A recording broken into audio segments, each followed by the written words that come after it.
So good evening, members of the public, town officials and staff, and town representatives in attendance. Welcome to the very first public forum for the newly formed Community Preservation Committee. My name is Jason Molina. I am the chairperson of the committee. It is my pleasure to present to you on behalf of the committee, and with that, let's begin. So we'll go into a brief introduction to what is CPA. So CPA was a law that was enacted in Massachusetts in the year 2000, and Community Preservation Act, or from this point forward to be known as CPA, allows communities who adopt it to establish funds dedicated for these specific areas. So outdoor recreation, open space, historic preservation, and affordable housing.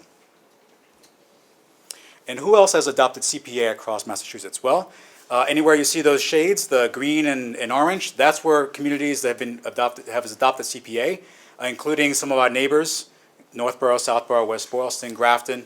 And interestingly enough, Westborough is also taking a stab at adopting CPA this November with their ballot question. And so what can we fund with CPA? This chart is a favorite chart to reference in terms of what can support CPA. What projects can be paid for with CPA monies. Along the top are the four categories I just mentioned. Again, open space, recreation, historic preservation, and affordable housing. And the left-hand side are the verbs that we will use in terms of what projects can do. So a project can be raised to acquire open space, or acquire a recreation space, or maybe preserve historic resources, or maybe rehabilitate and restore on the open space category, and support for affordable housing. So this chart will be referenced many times. For anybody who's really interested in a more in-depth legalese version, there is a copy of the Department of Revenue's version of it sitting at the CPA 101 table you can get at the end of the presentation. All right, so let's go into a little history of CPA in Shrewsbury very briefly. And just to refresh your memory, if you didn't know, town meeting had approved raising the ballot in August of 2020, and November of that year, the voters of Shrewsbury adopted CPA handily, great, and with allowing for a 1% surcharge on the real estate tax bill itself, not the actual real estate taxes themselves, and including allowable exemptions, which are noted below, but anybody who's really interested in the exemptions, please see me after the conversation. And lastly, the Community Preservation Committee was established in 2021 to oversee the CPA funds. So a little bit about the committee itself. There was a bylaw that was passed at town meeting in 2021 to establish the committee itself as a 9-member board. The at-large members that are part of that committee, which are 4 of them, they're appointed by the Board of Selectmen. And the CPC is charged with conducting an annual needs assessment for community preservation and updating its guiding plan, which is a community preservation plan. CPC reviews those project proposals, which I'm hoping many of you would come to raise them later on this year, to see the projects that you want to come forward and get funding from CPA. And CPC will review them to make sure that they fit for eligibility, and that they're sound, and there's a caretaker to make that project move forward. And then those recommended projects will be sent to town meeting for their approval. Town meeting has the authority for allocating monies. And then lastly, I do want to acknowledge that the committee is supported, thankfully, by the Planning and Economic Development Department, which we have 2 members from that department here tonight. All right, briefly about the finances of CPA. So CPA, there are 2 basic funding sources coming into the town. One is the CPA surcharge, which I mentioned earlier, and that's estimated to generate $789,000 in this current fiscal year. I'll say it again, $789,000. That's a lot of money for these quality of life projects. And to sweeten the pot, the state's going to kick in an estimated 30% for this year, on top of the monies that we've raised locally. So all in, that's $1 million in 1 year alone. And so while we don't have that money sitting available right now to say, all right, if you have a proposal tonight, let's go spend it, but this is something that is available as going into the next fiscal year, which starts July 1st. and that's going to be there as sitting in the bank until project proposals become written and then reviewed for the following year. I'll get more into the timeline as we go down in the slides. And I do want to remind that these funds are dedicated. They're not mixed in with the general pool. They are separated, and they're not part of the municipal budget. Okay. In terms of how the monies are divvied up amongst the CPA categories, for the purposes of the funding to the individual categories and just how the CPA legislation has been written, open space and recreation are joined together for this funding bucket. Historic preservation is separate, affordable housing is separate, and those three individually have to be, by legislation, reserved or spent 10% of the monies that were received into each of those categories. And that's a minimum.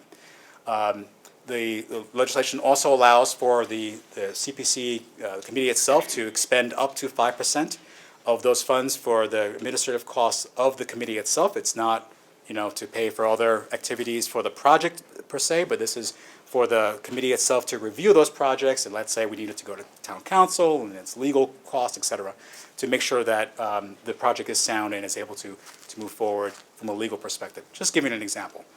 And then the rest of the monies are available up to, as a budget reserve, that can be allocated to any one of those buckets.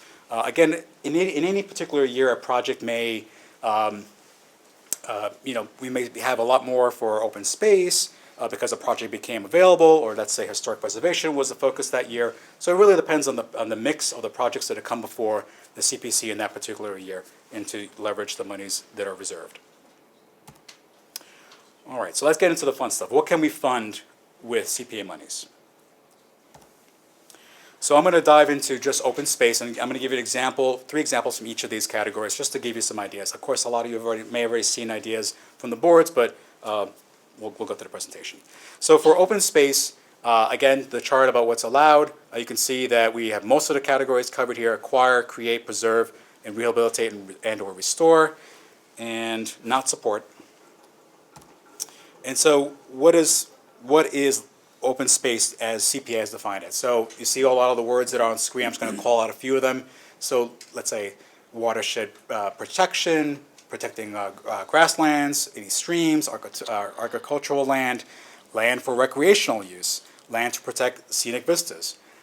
How about protecting our aquifers and recharge areas? So think about protecting our water sources. Pretty important to protect our water, right? All right, so some examples. Here, the town of Hudson used CPA funds to purchase 25 acres of conservation land that was in private hands, and additional funds were used for trail signs. Okay. All right, in Maynard, they used CPA funds to purchase a semi-private golf course that was up for sale. Rather than see it go to development, their town purchased it, opened the golf course to the public, and awarded the management contract to a third party. This is an example of purchasing open space land for the purposes of public outdoor recreation. And one thing to note is that a bond was issued on future CPA funds. So when folks are thinking, oh, there's not enough money in the account right now, well, we can solve for that by having a bond issued if it was that important to the community to move forward with it. Certainly think of these examples are very purposeful as I've chosen. So you kind of like see, is there an opportunity like this existing in Shrewsbury where there was a, let's say recreational space in town that if it was made available to the town, what can CPA do to retain that space? Okay. One of my favorite opportunities here, and as you drive through Northborough, and I know there might be some folks here, they're very familiar with Northborough. Their town common, right? They didn't have a town common, but they created one with CPA monies, and so of course over 3 years they built that town common up. So that's a great example of adding value to their downtown and creating a common space for their public. All right, getting on to recreation. Again, we can see that we can acquire, create, preserve, rehabilitate, and restore. We cannot support. And here, these are the words that can fund CPA projects for recreational use, but these are not limited to. They're just some of the words that were out there. So again, playgrounds. I know some folks that I spoke to tonight are very interested in playgrounds and renovating those where need be. Athletic fields. If anybody's here from an athletics standpoint, thinking, well, we have fields that athletic fields that need a lot of repair. They're not irrigated. We can do so much more. We can light them so we can play at nighttime. Think about those ideas. More parks. Supporting our youth and adult sports, not commercial though, and community gardens. I know some folks are very interested in a garden perspective. All right, again, examples. So one of my favorites, I recently got a dog during, a COVID dog, if you will, like a lot of folks. And so when I heard about this opportunity and saw this picture, I'm like, oh, that is so cute. I know dogs always have this like perpetual smile, but I just look at this dog and I'm like, oh, this just melts my heart. So the town of Ayer, they use CPA funds to build a dog park. And this project is an example of money following money. With at least 10% of the project costs coming from CPA funds, a private foundation picked up the rest. So $20,000 from CPA and $180,000 from the fund. So again, it doesn't mean that we have to spend it all from CPA monies. It just means being smart about the money. All right, another one of my favorite pictures. Northborough, Melican Middle School athletic fields. They use their CPA monies to install lighting and irrigation at the school. And now, I took this picture in late summer 2020. Late summer in New England, very green grass. This is irrigated, that's why, okay? It was very hot, and I was standing there getting ready for the campaign for CPA adoption. I'm thinking, oh my goodness, I love this grass. This is just like awesome. I was standing there in awe with the lighting and the grass and saying, boy, if my kids had a field like that to play on, that would be amazing. So if any folks that are definitely thinking it from a perspective of how can we improve athletic fields in Shrewsbury, this is an opportunity to tap into CPA money. So definitely keep that in mind. Okay, on a different front for open space, recreation that is, Grafton used their CPA monies to create a canoe and kayak launch on Lake Ripple.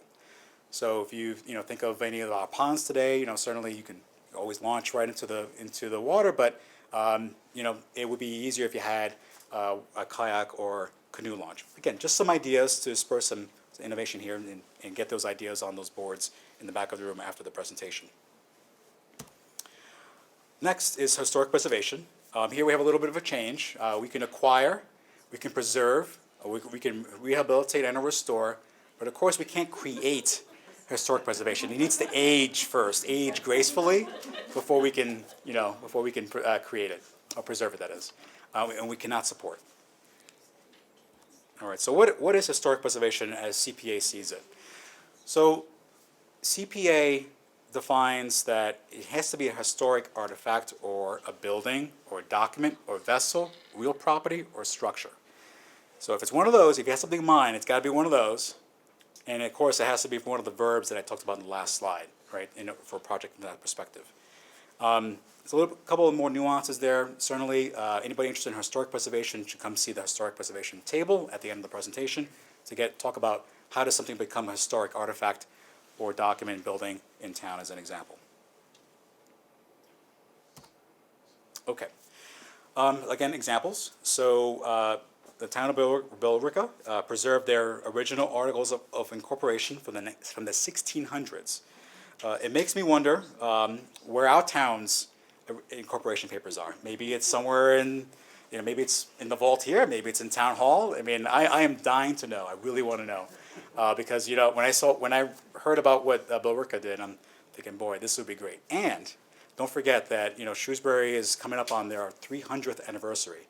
Actually, it made me think about SMC had posted the 200th anniversary recently on their YouTube channel, and watching that was such a gem. But now 300 years is coming up, and yeah, again, we really want to see where did it go, or is anything else that is significant from the beginning of getting Shrewsbury on the map. We have to see. Okay. Another example from historic preservation. So here, the Acton used CPA funds to restore Civil War artifacts being held by the public library. They also restored original wooden windows from the historic wing of the library. So I know that there was already an effort to restore the historic part of this library, but think 10, 20, 30 years from now, CPA will still be here, and if something comes due on the historic part of this building, that's another opportunity to tap into CPA funds to make that project happen. Okay, I know this is also going to be near and dear to some folks' hearts. Northborough, you kind of see the relevance to Shrewsbury as well. They use CPA funds to preserve and restore gravestones in their historic cemeteries. And certainly, if you take a short walk through the historic part of Mountain View Cemetery here in Shrewsbury, you can see for yourself that a lot of the historic headstones are in dire need of repair, preservation. First of all, to get them off the ground, to preserve them from further harm, but then to restore them back to a readable marker, or to just honor these ancestors, right? They came before us, well before us. All right, and then lastly, on affordable housing, every category is lit up, including support. So we'll get through some examples there. So what is affordable housing? And I'll just read this verbatim. Housing, it's for housing for low-income individuals and families and who are low to moderate income seniors. It's also moderate income, which is less than 100%, and low income, which is less than 80% of the U.S. HUD area median income. There's a lot of words there. If someone is really interested in this category, let's have a conversation after the meeting. And so this category also includes being able to support programs providing grants, loans, rental assistance, security deposits, interest rate write-downs, or other forms of assistance. And that's where that support comes from. All right, 3 examples. So here, Northborough used CPA funds for what I call a 2-for-1 special. They use a historic structure, converted it to 4 affordable housing units. This was also a project that was in collaboration with Habitat for Humanity. So that was an awesome collaboration to make this building remain as a historical building in Northborough, and also provide a need for families in their town. Medway used CPA funds to create an affordable housing complex with most units being allocated to seniors. Here again, a bond was issued using future CPA funds. So the multiple phases to build out these properties. If anybody's really interested in this category, there are a lot of great pictures. This is just obviously you can see a computer rendering from an aerial view, but there's a lot of more detailed ground level views. We're talking really good looking buildings, right? To really fit into the community and still provide housing for those in need. And again, affordable housing is also about keeping Shrewsbury residents in Shrewsbury, right? As they age and income becomes very tight, that here's opportunity to keep those seniors in Shrewsbury. Another example, Manchester, in the wake of the pandemic, used CPA funds to help residents in need remain in their homes by offering short-term mortgage and rental assistance. Okay, so let's get into how to request a project. So I won't go through all the points in this slide, but I want to just read from the top bold points there. So first, it begins with an idea, right? So a lot of you folks that came here have an idea, you wrote them down on a board. Perhaps you want to take that a little step further and say, I have an interest to actually carry this forward. So we're going to formalize that idea, and then when you have that written up into a form, into an application process, which we'll get into that much later, in the year, and that will be communicated out when that becomes available. That'll be submitted to the CPC for our eligibility check. We want to make sure that it fits one of those action verbs I talked about, that acquire, preserve, create, etc., and that it fits one of the 4 categories. I just want to point out here specifically that maintenance is not a CPA covered activity. So, certainly if you're thinking about replacing mulch at a playground, that's maintenance. That's not a capital expense. So think capital projects when you're thinking about opportunities for CPA. So that's what we're doing with the eligibility check. We just want to make sure that the project is able to be funded legally. The next step here is actual funding application itself, which is the full body of work. What are you doing with the monies? How is it going to be executed? Who you're partnering with? If you're sitting here saying, "Oh, I have this idea, but I don't have the means to carry that out," you can partner with an applicable department in town or an organization that this is their business, right? Let's say Habitat for Humanity. If we're talking about affordable housing. If it's a small scale, or perhaps we're talking about a large company or working with the planning department to get an idea off the ground, or Parks and Rec. Just giving you some ideas there. Next, after that's been vetted in the full application, it'll go to CPC, and the committee will review it in terms of all the ideas. How much money do we have in each of the categories available in particular years? There's going to be a competition about what is a priority project. And so the committee will review them and then send the priority projects that are eligible, that can be funded, that have the best chance of success as recommendations to the next hop, which is basically we're turning them into eligible warrant articles into the process for creating a town warrant. So as all the other town warrant articles, they'll get reviewed by for the Finance Committee and Board of Selectmen for their recommendations as normal, like every other warrant article. And then that whole package goes to town meeting for their ultimate say about yes or no on funding that opportunity. And then from there, the project gets, if it's approved, it gets executed, and that's beyond the scope of tonight's meeting.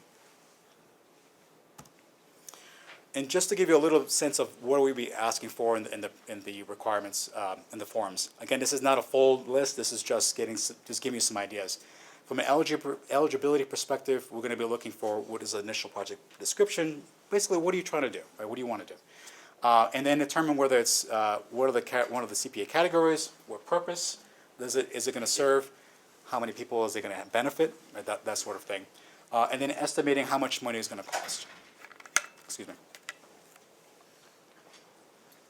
And then from a full funding perspective, we'll get into more detail about the full project description, what are the goals, timeline, budget, who's going to support the project, because certainly, if you think of a capital project, you put the money into the ground, but then who's going to take care of the project after this is all said and done, right? So there has to be a support mechanism.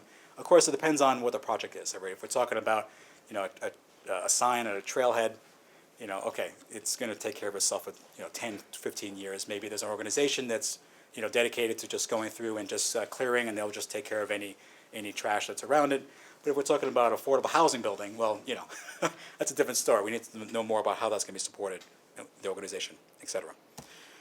All right, let's talk about timeline, and we're almost done. So timeline, basically, I just wanted to call out here that we have a lot of steps ahead of us here, but a lot of them are rinse and repeat every year to year. So it shouldn't be daunting. Of course, the CPC has already begun, right? We formed in September. We got getting our act together in terms of how do we form and organize. We started drafting our community preservation plan. That's our guiding plan about hearing the community needs, including everything that's been written tonight, bringing it all together into a document. We're going to make that available later on as I talk about that. But we're just getting what has already been documented. Think about any of you folks that were part of the master plan write-ups, if you were part of the open space and recreation surveys that you may have filled out, if you were involved with housing production plans. Those are town planning documents that have been incorporated. A lot of great ideas then. Don't worry, we didn't leave them behind and ask you the same question. We took it all in, synergized it. It's part of our plan as well. And then now, we're in the stage where we're doing the listening tours. And tonight is the big one, right? This is it, hearing from the public. All right, and we'll be wrapping up in early April with any other committees and boards that we want to hear from at this stage.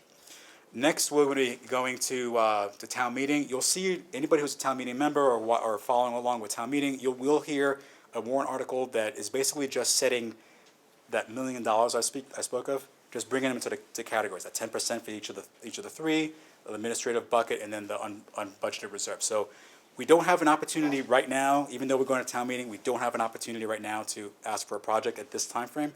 So this is just setting the monies up for the next year. From that point forward, we're going to, in the summer, we'll publish the plan and how do you an application process, so you have something to work with. And then from that point forward, in the blue box, is going to be a rinse and repeat every year. So it's going to be an eligibility check in the fall of that said year. then application submissions and reviews are later fall into early winter, followed by CPC is going to review and prioritize and set recommendations for those projects in the winter. And then the Finance Committee and Board of Selectmen will do their thing in spring, and then finally a town meeting in May as we normally have. So again, that will cycle through year to year. All right, so what can you do as members of our community? So certainly give your input tonight if you already haven't done so. Give those ideas on those whiteboards, flip charts, I should say. If you prefer not to put it on the board, there's little slips that you can write that privately and then put it into a banker's box, which is in the back, so they at least capture that as ideas.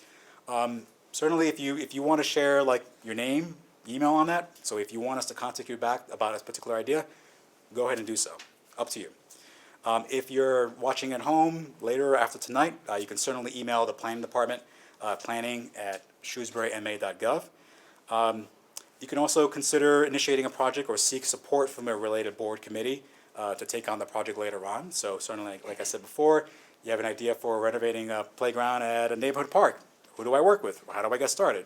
Work with the applicable department that will help facilitate this need. And then also think back about those conversations you've had over the years, right? I'm sure, the coffee hour, at the bar, any of those ideas where you're sitting and saying, remember when Shrewsbury used to have X? Wouldn't it be great if Shrewsbury had a fill in the blank, right? I wish Shrewsbury had a place for seniors or teens or veterans to do something, right? Whatever that is. One of my favorite for folks that who are heavily involved in fundraising. Fundraising alone cannot solve for this. I wish Shrewsbury could pay for blank. And then finally, if only Shrewsbury had blank, I wouldn't have to drive to the town of blank, right? So think about how many times are you driving 30 minutes to do something, right? Or you've fundraised it to the eyeballs are popping out and calling everybody to, to get $10,000 for whatever it is. We have some opportunities here. It can't solve, CPA monies can't solve everything in every request, but I mean, this is why it's here, right? This is why the town voted for this, right? Is to be able to help our town through its quality of life projects. And lastly, staying connected. Certainly you were here tonight, but we want to make sure that you're kept informed. Like any other committee, board in town, there is a way to sign up for our emails to email you when we have something to say. So while the website looks like this today, maybe it might change. Who knows when that's going to come. But right now, you have Notify Me on the left-hand side of the board, and that brings you to the other page. We'll give you the news flash. And anything you want to sign up for, just go ahead and check it off. Again, we're the Community Preservation Committee. So check that on, and you'll get our emails as they come out. Don't worry, there's no spam. It's only what you need to know. All right, and then lastly, Q&A time. So we want to hear from you if you have questions, and leave up the ideas to help spur a conversation. The definition of what constitutes support. I noticed, for example, there was a golf course in Maynard where they hired somebody to manage the golf course. But if you acquire a thing, for example, a historic house, or you buy it and then you don't watch it fall apart? No, of course, and certainly as the project proposal comes forward, that's going to be one of the questions from the committee, is to say, so if you have this capital funds, how is this going to be supported? Who's going to support it? So it's going to vary based on what is the project. And so in the case of, now of course, I can't speak for that Maynard example, right, with the country club, that CPA monies were used for purchasing the land, but maybe other funds outside of CPA were there for the operations of the golf course. Non-CPA funds. Yeah. Certainly, if anybody has a real interest in getting into like the legalese, again, just want to note out support and what it can mean is going to be on this document at the CPA 101 table. Yes. With your application submission, with your publishing of the plan and application process in the summer of 2022, is it fair then to assume that there is not already a set of projects queued No, at this time, there's not a slate of projects in our queue. I mean, we don't have the application available, right? And certainly if there was day one, 20 projects became, it doesn't mean that just because you're in the queue at that time that you're getting approved. Again, it has to get reviewed to the CPC and to see, what's a priority. I just wanted to clarify the start date. Okay. The funds, if all of the funds allocated for each year aren't used, is it one of those use it or lose it sort of situations? Or if the town doesn't use the tax part of it, does the amount from the state shrink for the next year? You know what I'm saying, like, is it Right. affected in any way, whether it's used or not used within that year? No, so basically the monies will stay within the accounts. We have a responsibility that at 10% at minimum is either spent or allocated to each of the three funding categories. Again, open space and recreation is one bucket, affordable housing another bucket, and historic preservation is another bucket. So as long as we allocate that, and that will be taken care of through a town meeting, article to make sure that we have at least that much going into those categories. But no, we don't lose any monies by not using it.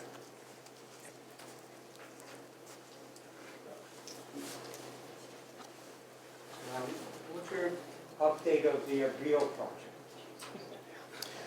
So, the Beal project is not related to CPC. The CPC had no input into that, nor did we need to, right? We weren't part of that process. But I will say that it does present an opportunity to leverage CPA funds for the open space that's going to be made available through the Beal project, right? So certainly, if any folks are thinking about, we're going to be losing that space, I hear it's going to be a paved grassland. That's great. It means we can start with a fresh start and use CPA monies if a project became available to discuss, what can we do with that plot of land. So I think of it as an opportunity, really do.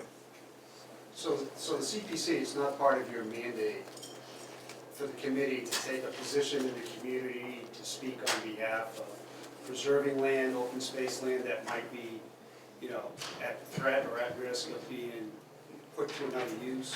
For example, I'm thinking about the playground there at the Beal School. Right. I'm thinking about down Maple Ave at the foundation, and I'm not even sure if the town owns any of that land or whatnot. But is that correct, that it's really not part of the committee's mandate to take a position? Right, it's not. CPC we're the caretakers of CPA funds, right? So it really is about the monies themselves. Do we have an opinion? We can certainly have an opinion, but it's really not our charge, right, to do that. So it wouldn't be right to weigh into that.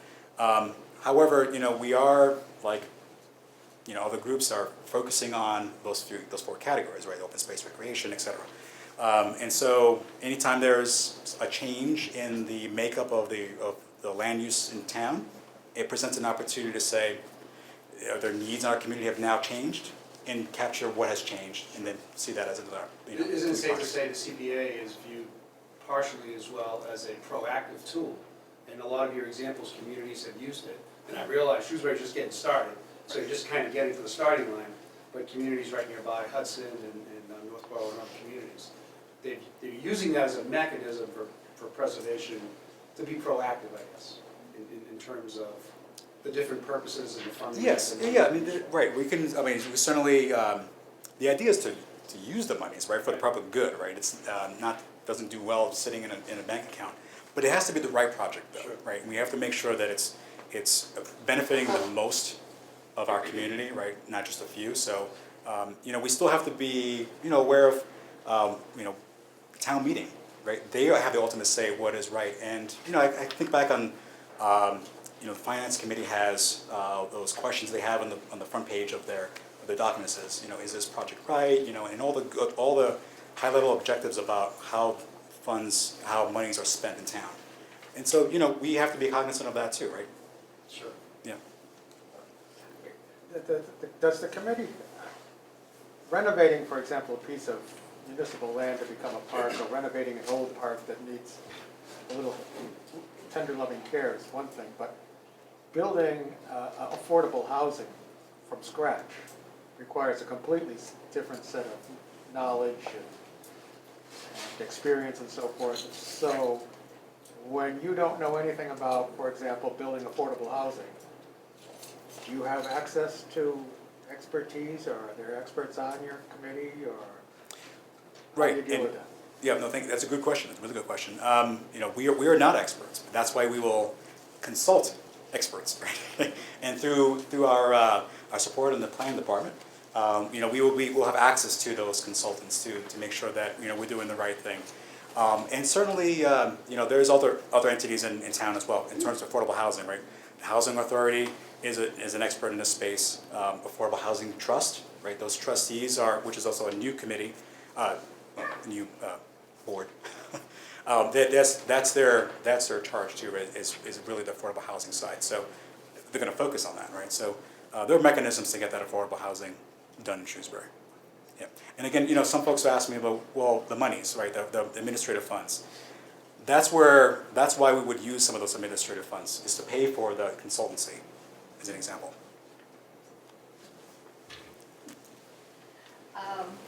Kind of a couple of questions, maybe a multi-layered one. So who can apply for these? I mean, do you have to be a nonprofit? Let's say I live down in Edgemere and I want to refurbish the playground area down in Edgemere, change it into, you know, a memorial garden or something like that. You know, do I approach the town? Do I need to start a nonprofit? Do I work with another organization? Like who and what and how can do these things? Right. Again, a good question. Thanks, Missy. And so certainly it's best to work through a department, especially if it's town-owned land. You have to work through the town, right? Because that you can't just go in and say, I'm gonna go to Dean Park and rip out that playground and and do my own thing, right? And say it's my property. You have to work through the town, and that's the best way to go through. If it's a new property it's not on town land, certainly, again, it'd be best to work through the town department that's applicable in that space, or engage with an organization that they do this, right, as a normal course of business. Again, because we have a member from Habitat for Humanity here as present, thank you for coming. A great organization that they do a lot of this, right? They work with towns to say, okay, I hear there's a property. We have expertise. We can make this happen, and connect the dots and work behind the scenes to make that happen. You know, a lady came to me earlier tonight and talked about, you know, playgrounds, right? Where do I get started? And so that, again, working with, let's say, you know, Parks and Recreation, right? And say, I have an idea. I can, you know, certainly your role as a community member doesn't have to be about creating the project and making that happen. It's about rallying support for that project. That's really your charge, right? Is get that support around you, because one of the questions we're going to ask in CPC is, who's supporting this project? Is it just you? Or is it you plus 100 people behind you who are also saying, hey, we signed a petition, we had standouts, we had coffee hour, you know, so that kind of thing, depending on what it is, right? Not every project needs that kind of level of rallying behind it. But again, this is just to give you some idea about what can you as an individual in your community do if you're not going to build a particular, any one of these projects. You know, maybe it's a member of the fire department, you know, certainly if, I remember they have a restore fire engine in there, but if there were any other apparatuses that they wanted to restore, you know, they don't have the idea to know how to fix it, but maybe they work with historic preservation or historic commission, or they get hire experts, right? So there's ways to join. In the back. Yeah, I'm Bridget Hilton, pretty much a lifelong Shrewsbury resident. We've kind of, my neighborhood's kind of already started some of that rally cry that you talked about. We met, we talked about what our needs are, we looked at potential space. I know that the committee's not accepting proposals until, I think, fall of 2022. What else would you recommend that we do in the meantime, other than get coffee and eat coffee cake at my house? What else do you think we should be worrying about? Because it's something very specific to our neighborhood. Right, so certainly sign up for our emails so that you can get alerted to when, as soon as the applications are available. And then once we have that open window to hear our proposals, even if you're not ready with a proposal at that point, there will be a period where public engagement, you know, to say, maybe you're not really sure where to go next, but certainly engage us so we can help you engage with the parties that can help you move along with with an idea. So right now, it's really about talking with folks, right? It really is getting the idea, that spark and the idea with your neighbors, if it's a neighborhood thing. Yeah. Thank you. So will there be competing CPA projects, like on the town warrant, like the town meeting votes on? Or like when it gets to town meeting, is that are all those percentages accounted for and we just vote on, or do you vote on each project, I guess? So One each, package. Yeah. right, so I'm anticipating that it would be different articles for each of the, or one article with different appropriations within it, to cover each of the requirements. So if there's no projects per se, right, there would at least have to be a minimum to say we've reserved or spent 10% each of the three categories at minimum. So that's a given. So there will be an article. However, yes, there can be competition for projects later down the line. So maybe there's a $1 million bond request for new parcel of land to protect our water supply, right? Wouldn't that be great? But maybe there's equally another request that's for athletic fields to support athletics in town. So it really is about how much money is in the pot at that time, and if there's how is it going to be funded, what's going to be who has the larger support, right? And then again, town meeting is going to if CPC says they're both great ideas, let's see what town meeting says. Right, something has to give, but I think more likely CPC would weigh in on these are priorities. We wouldn't want to go starting with being over budget, right? It's not clean, right? So just work with what you got in the balance, unless it's a bond. So I had a couple of follow-ups, again, for my edification. The 1% surcharge is what voters voted for, and that means that's a 1% surcharge on owners' property bills, and that small amount of money goes into the pot, and it begins to generate the funds for the CPA. The Yes. act itself. All right, that's what I thought. More importantly, on your timeline, and you walk us through the process for projects, they go through the approval process. There was a different slide, I thought, but could you talk about, does the committee have a clearly defined set of criteria by which you evaluate all projects? And does part of that, I would imagine part of that criteria includes for the betterment of the entire community. And I guess it might be a long-winded way of going around. It's like, how does the committee protect itself and the community against, for lack of a better term, and no negative connotation to it, special interest? Sure. Talk a little bit about the criteria that the committee, and does that criteria come from the state? Does that criteria get generated on the local level? Can you talk about that a little bit? Sure. And certainly it was that, certainly the members of the committee are very attuned to this, that we want to have transparency, we want to be upfront about how are we going to score this, right? We don't want to have the appearance of, we're just supporting Jim's our friend, right? And that's it. Or Bob or whatever, it's, we want to have that transparency that how are we weighting this? So we are working through that right now in terms of what are those scoring mechanisms. I will say that the CPA legislation does not say how you should score these, right? Yeah. I mean, there's 187 communities that adopt the CPA. They all have different approaches. Some have very simple forms and very little in terms of upfront published scoring mechanisms, and others go the full tilt the other way, right? Lots of forms, a lot of documentation. I mean, you'll be there still writing and thinking, do I really want this money? So it ranges greatly. But So is it up to the committee, pardon me? it is up to the committee. You folks have to put your heads together? Yes. And come up with the criteria? And Yes. do you anticipate having a clear basic criteria that you would apply to all of the proposals that come through? Or do you need to have specific criteria for affordable housing and perhaps different criteria for open space and different criteria for the third category that slipped in my mind? Recreation. Yeah. Preservation, right? Historic Recreation. So this is in the realm of where the committee is working towards having a scoring mechanism.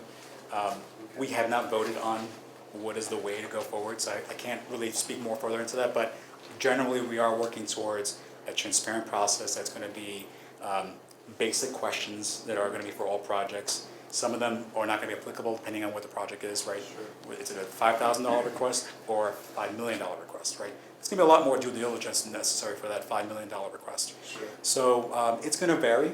but I think there's going to be some, at least eligibility, right? That's a given baseline for all project requests. Is it even applicable? And not to go down a rabbit hole too far, and I'll stop after this, but are you folks prepared to seek the expertise from folks who are experts on historic preservation, folks who, you know, whose professional careers are on preservation of open space or protecting watersheds, or when you define your criteria, are you gonna reach out to folks that have depth of knowledge in all of those specific areas, or is it gonna be a matter of everybody comes to the library and you guys put your heads together, and you folks put your heads together and you come up with the best set of criteria that you No, can on your own? it's a really good question. And the reason why I came back to this slide is because the CPC, I spoke about those 4 at-large members, but I didn't mention who's the balance, right? Yep. So these folks, we have one representative for each of the required areas. So a person from the Conservation Commission, Historic Commission, Housing Authority, Parks and Cemetery Commission, and Planning Board.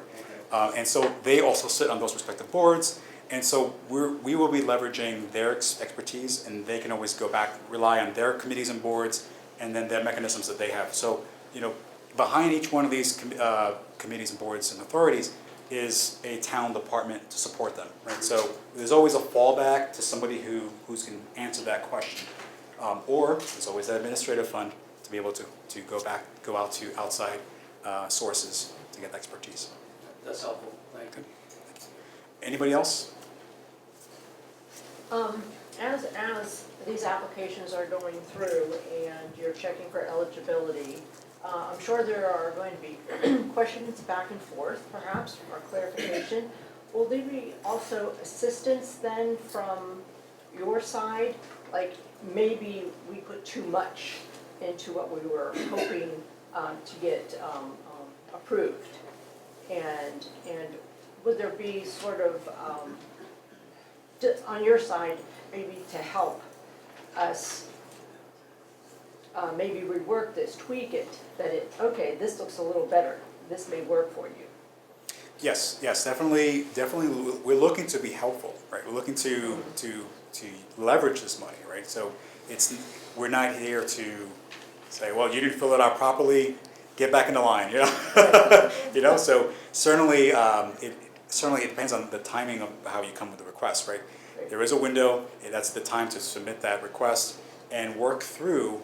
We're probably envisioning some working sessions to work that through, to scope it so that it's something that is manageable, and then, you know, see that project through. So I think, yes, we will be helpful.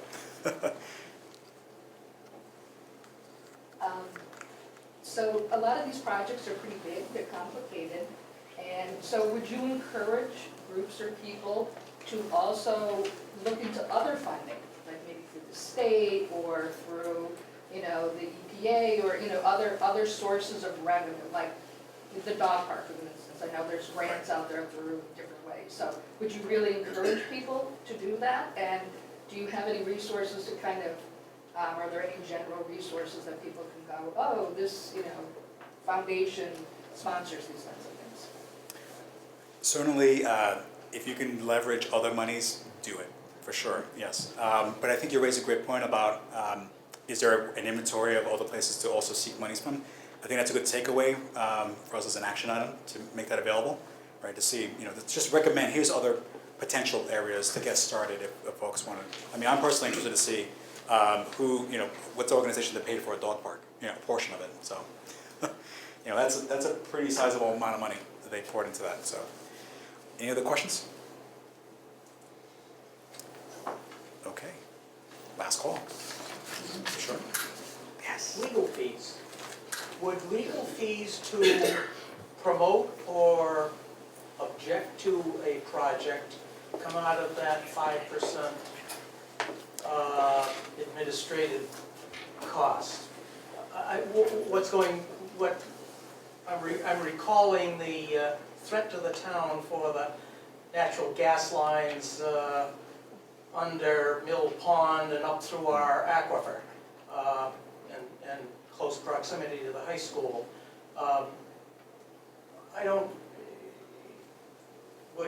Would any of this money be available to promote or oppose a project of that sort? I believe that is, we'd have to see, right? We'd have to see how that would turn out. I mean, certainly we would consult with our planning board, right, see where to take direction from that. But, you know, again, administrative funds are for the committee itself, so that is available if necessary. But again, that's not a scenario that I'm prepared to be able to answer tonight. Sure. All right. The administrative cost, it's a small portion, but does that basically get allocated to folks at town hall who support the endeavors of the committee? So CPA monies cannot supplant or therefore replace existing expenses that a town already normally would incur to support regular operations. But the hiring of somebody specifically, even if it's part-time, can be, if they're dedicated and being brought on specifically to support the committee, Sure. yes, that can be funded. Well, presently, there's no payroll for any administrative support for the community preservation effort in town, or is there?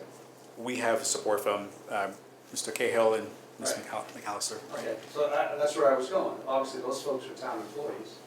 So a portion, I'm just trying to understand, it's a very small sliver of the pie, 5%, I think. Yeah. But some of that money pays the cost to have the resources of some folks in town who advise the community, committee. So, because we cannot supplant those monies, let's say if we were talking to the head of the Parks and Recreation, or we're talking to the Housing Authority, you know, support staff, they're already paid for through the municipal side of the budget, so that their time cannot be accounted for by this cost. So it really is about uniquely the committee hiring somebody to do work for this, but not the other So I'm still a little confused. Is that your way of saying that the work that these two folks provide to the committee is above and beyond their obligations to the town? Is that what I'm saying? I can speak to Yeah, thank you. Yeah, I mean, They're added to our responsibilities. Okay, It's just one more task, one more responsibility that we have on our plate. So sure. we're not, nothing extra from CPC comes to us. CPC, it's their money to spend. It doesn't come into the general ledger at all, so. It's My not salary's still paid the same way it was yesterday, today, it will be tomorrow. It's just, we have one more thing we have to Sure. take care I of. was just gonna ask if it was a chargeback, that's all. Which- Yeah, Oh, that's a good question. That's a good Yeah, question. pretty much. Yeah. All And we, right. believe me, we actually asked the same question. Yes, yes. Yeah, way ahead of you. All right. Do some communities have people who are dedicated full-time, half-time to just working through the process for I mean, some of those projects that you have on there, as examples of sizable projects, replacing, retrofitting a fire truck might not be a big project, but being involved in the development of an affordable housing project certainly Right. is gonna Right. consume somebody's time. It's gonna be costly. Yeah, so certainly we reached out to the head person of the coalition that helps communities adopt CPA and implement CPA. And they referenced that most communities only have one person or portion of a person, but Boston is the only community that actually have two people. Dedicated. Because they have millions of dollars Sure. coming in Sure. every year, so we're nowhere near that, so Yep. no, I don't think so. So Yeah. the money you said earlier, is that typical for a year that we would get that much money? No. So that is, it's all about the transactions at the Registry of Deeds. So this happens to be a good last year, right, where a lot of folks were taking advantage of the raise in home values. So, they're cashing out, if you will, right? Every one of those transactions, maybe perhaps it's a refinance, it's a purchase, that's a little fee in there, goes into the big pot. So that's what's funding the trust fund that gives us that 30%. So in a really good year, maybe it's a higher percentage. And in a year where there's not many transactions, it may be a lower percentage. But that's why I mentioned it's going to be a variable annual rate. But Department of Revenue does publish out what they anticipate for that year. And right now the guidance is to say 30%. They're going to revise that in April. It's usually been higher. So I'm giving you a low number. So I'm actually, it's actually going to be more than that. But the number in terms of like our individual, 1%, that is about house evaluations. Right? So evaluations continue to go up, that goes up, it goes down, it goes down. But from where we were from an estimate last year or 2 years ago when we started the campaign, it hasn't moved that much. It moved good number, positive number, but again, that's going to fluctuate based on number of homes, Shrewsbury, and valuations. The 1% surcharge is on your property tax bill. Bill, correct? yes, on the bill, yeah. But you just mentioned when houses are sold. Is there also a surcharge on a real estate transaction? So there is the For the CPA CPA? trust fund for the state, Okay. that state trust fund, they get their monies through That's a separate transactions. surcharge? Okay, so Yeah. if you sell or buy or refinance, Right. there's a separate surcharge. And for community residents, there's a 1% surcharge each year on our property tax bill to Bill. help fund the fund. Yes, fund the local fund, Okay. Fund the local fund. yes, yeah. Thank you. All right, cool, all right, well, thank you. That's gonna be a wrap. Really appreciate your time tonight. If you haven't put ideas down on the boards, please do so. We will be here until 8:30.